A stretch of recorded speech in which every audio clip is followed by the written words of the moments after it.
Bonjour, c'est Mamie Jeanne. Je suis rentrée à la maison avec mon bébé et il pleurait tout le temps. Il fallait toujours que je le porte ou que je le touche pour qu'il s'apaise. À 2 mois, il était passif par moments, comme absent. Il prenait son biberon mécaniquement. Il aurait pu en boire 1 litre entier. J'ai repris le travail et, à contre-cœur, j'ai demandé à ma mère de le garder. Nos relations étaient conflictuelles, mais je ne voyais pas d'autre solution. Je me souviens, à 3 mois et demi, ma mère le portait et il pleurait en silence. De grosses larmes coulaient sur ses joues, surprenantes pour un bébé de cet âge. Je l'ai laissé à ma mère qui était malade pour lui redonner un sens à sa vie, mais à contre-cœur.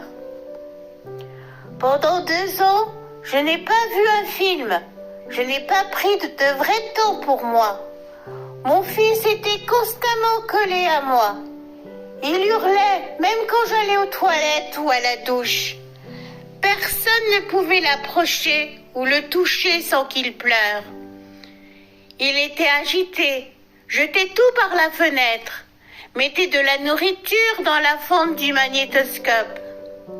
Il faisait des colères terribles, jetait des cailloux sur les gens, mordait les enfants dans les aires de jeu. La nuit, j'essayais de l'endormir dans son lit.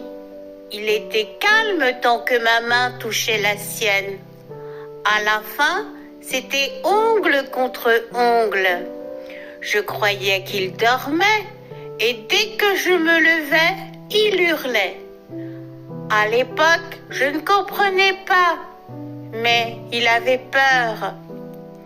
À 2 ans, j'ai décidé d'aller voir un psychiatre. C'était le début de la compréhension de son monde et du mien. Je vous remercie de m'avoir écouté.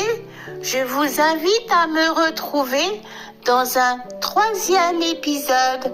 Je vous souhaite à tous une bonne journée. Merci.